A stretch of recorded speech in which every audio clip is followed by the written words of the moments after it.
Welcome John Poppie to the program today, getting ready to fight RFA 34 against Adam Stroup. Obviously, Adam's interview has already hit up on MMAOddsBreaker. Did you have a chance to listen to his interview? I listened to a little bit of it. I just didn't have a ton of time to listen to the whole thing. Just busy training, doing the last minute details. So, and I do know that what he said wasn't a slam. It was more of a compliment, but it drew a little bit of attention either way with what I said. So I don't care. It's a little bit of attention with what you said? Yeah, and what he said. Fine.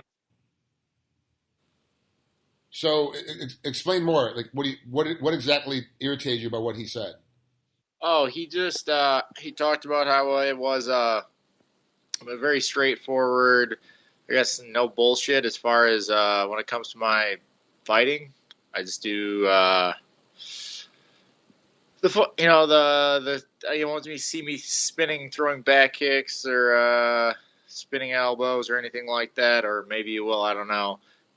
But what I do is very effective, and it's not flashy, but it's effective.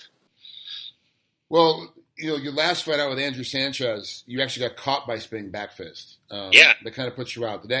And you are a straightforward fighter. Like, you come straight forward, you come in your face, you sit in the pocket. That's your style. Yep. It's not, I wouldn't say it's predictable per se, as like, oh, I know exactly what you're going to do, when you're going to do it, but I know you're coming at me the entire time. So I know if I'm fighting you, I've got to back up, I've got to run away, or I've got to be ready to get hit, and hit back. That's pretty much the game, your style of game. So what happened with Sanchez? Then you're in the pocket, you're fighting, and obviously you get caught with the spinning back fist. Is it when he was retreating and you were chasing him that he hits you? Or you guys are staying in the center and all of a sudden he just threw something weird and it caught you off guard? You mean that one that took me out? I watched the tape. We were on the fence, and I threw an overhand right or a short overhand right, and I caught him with it. And right off of that, as a response to it, he threw a spinning back fist and caught me with it. I watched it over and over again, and I was like, if I threw a right elbow, because I was so close, I would have committed to it to a point where I would have ducked the spinning back fist, and fight would have kept going. Right. Or you would have cut him open and knocked him out and hit him with that elbow. Yeah, one of the two. One of the three things, but I definitely wouldn't have been hit with it if I would have thrown an elbow or if I would have just covered, because I watched the tape. I probably watched that 30 seconds 20 or 30 times. Just like, I've worked on it. I've drilled with my coaches. We worked on technique. So this fight should be a lot different, a lot more exciting. Okay. Your fights are pretty exciting to begin with. How is this one going to be more exciting? Working on the weakest part of my game, which would be my stand-up, and rounding it out.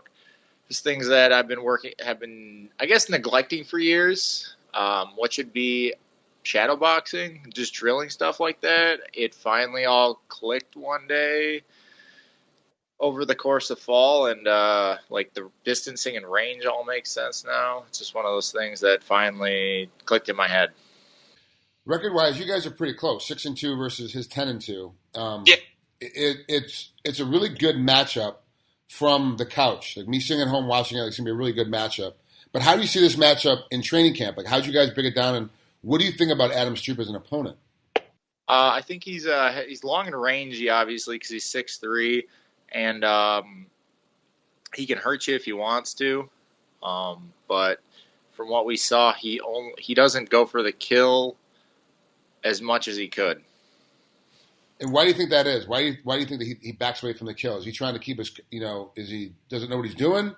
Is he trying to run away because of his cardio? Like, what do you think that he's not going for the kill as much as that we've all seen that he could go after more? No, not at all.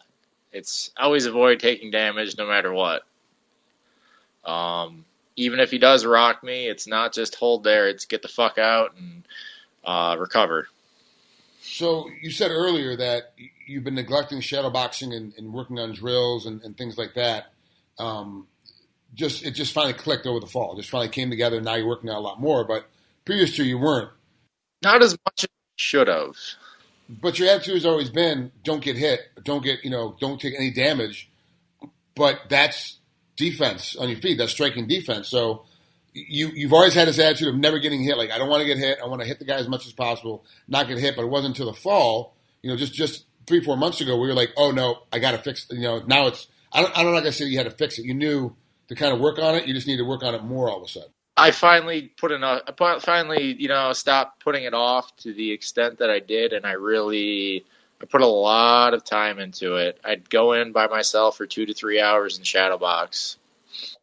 Yeah, a couple days a week for a while, and I slowly tapered it off once things started going more, becoming more natural, but I'm still doing it.